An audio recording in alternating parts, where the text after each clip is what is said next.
Good morning.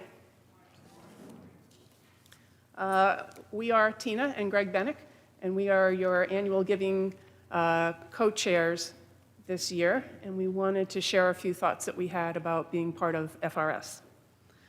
In September of 2018, Greg and I bought a house and moved to Newburyport. It was about the same time that we sold our house in Rhode Island, where we had lived as a couple for more than 25 years, and where I had lived all my life. At our age, to pack up our belongings and commit to a new community was no small thing, as we at FRS like to say. My work, however, had brought me to the North Shore in early 2015, and we decided that we wanted to be closer to my job and lessen my commute, which of course then proceeded to evaporate. The commute went away for the next 2 years. At the time, we chose Newburyport because of its charm, its energy, its proximity to nature. We did not initially check out the churches. We had tried several churches in Providence, which were perfectly fine, but which did not necessarily engage our hearts and souls. Those churches were a neutral experience. We could take them or we could leave them. Growing up, I was deeply involved in my American Baptist church. I was in the choir, I went to Sunday school, I was involved with the deep searching that you can only do when you're a teenager. And all that was wonderful. And Greg remembers church mostly for getting caught drinking the sacramental wine in his role as an altar boy. For me, however, as a young person in that church, there were parts that I just couldn't reconcile. Like, I couldn't reconcile why my Jewish best friend couldn't go to heaven with me, according to my Sunday school teacher. The pieces of who I was, my values, my beliefs, just didn't fit. That may sound small, but when pieces don't fit, one feels off balance, not centered, not at home, lacking in direction. Once in Newburyport, I happened to be speaking with a work colleague, who's also a member here, and he suggested that we attend a Christmas candlelight service, which we did and we loved.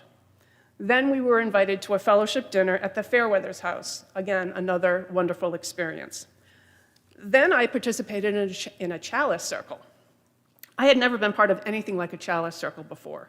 To sit with people you'd never met before, and for 6 or so sessions, delve into your deepest thoughts and beliefs, to learn how to listen quietly to someone else's experience, to value the space as sacred by starting off with a chalice lighting and a reflective reading each time.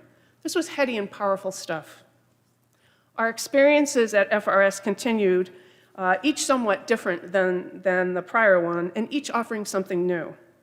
And throughout all of these experiences, we felt welcomed and connected and authentic. To us, FRS teaches us, helps us to take the stuff that we think and feel on the inside and live it on the outside. The pieces were able to come together. Our values, our beliefs fell into place and made sense.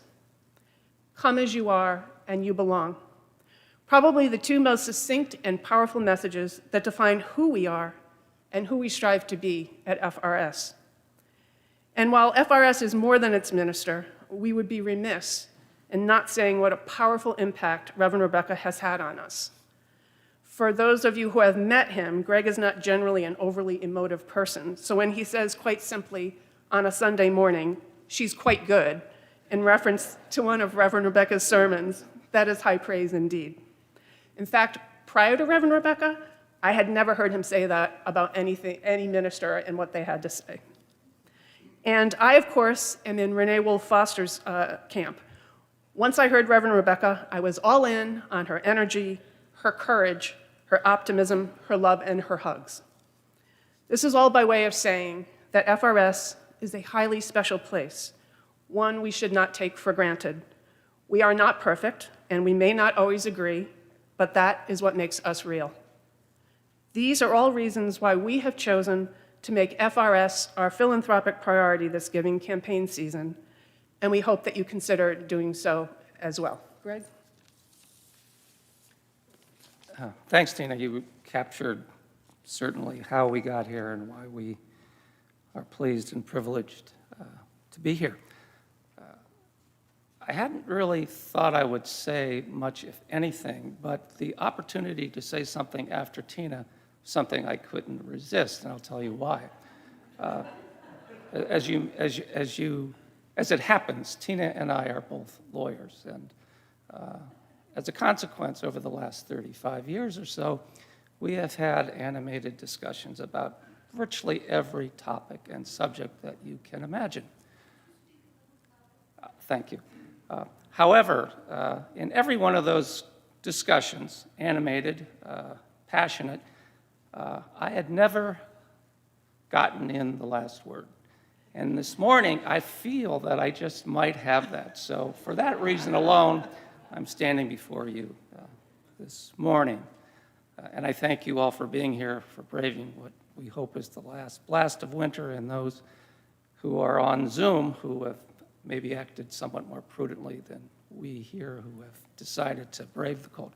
In any event, Tina and I are pleased to be co-chairs of the annual giving campaign.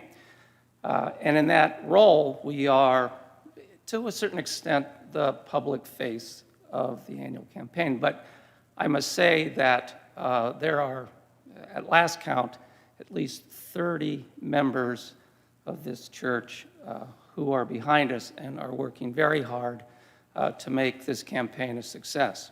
Many of those have been working with us and candidly taking the laboring oar since mid-January to assure Tina and me that we will bask in the glory of their hard work.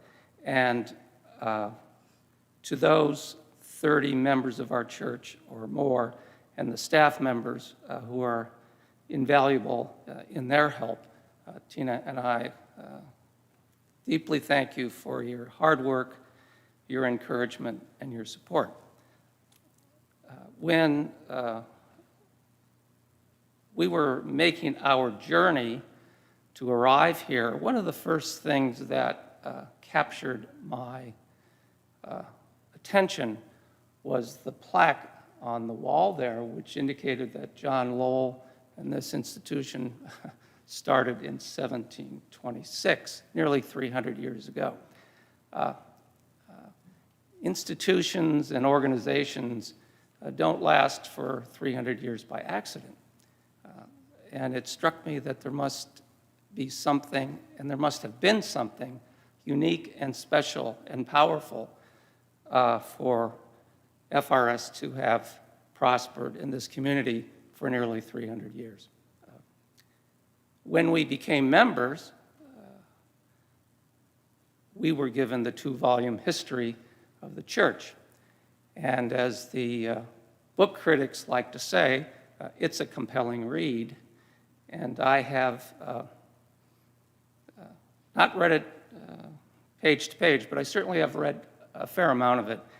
And it enlightened me as to how and why FRS has been around and has been deeply involved in this community for the last nearly 300 years.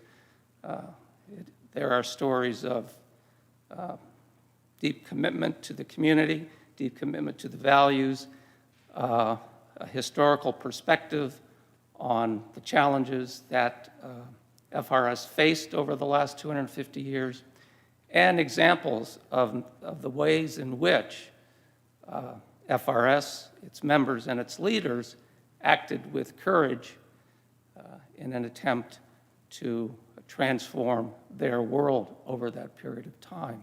And of course, our theme this year is Act with Courage, Transform Our World. As I read through the book and as I've become more deeply involved, in some ways a spectator watching Tina dive headfirst into FRS, it dawned on me that we all are stewards of an extraordinary legacy and are custodians of an extraordinary legacy which has lasted now nearly 300 years. And as those custodians, each and every one of us, as members or as those who have an otherwise interest in FRS, I believe, and I hope you share that belief, have a shared responsibility to not only honor that legacy and tradition of helping and giving and trying to do the right thing, but also have a shared responsibility to maintain that legacy and assure its continued health and growth, not only in the next year, but in the years that will follow. So for that reason, I would ask you, if you agree, to be mindful of the legacy that we share here and are privileged to be part of as you consider your annual gift this year. It's deeply important, as you all know, and it seems to me that this is, although history will decide, it seems that in our particular point in history, the ideas of acting with courage in an attempt to transform our world are particularly relevant today. So for all those reasons, we are pleased to be here, and we welcome your generosity of spirit. Thank you.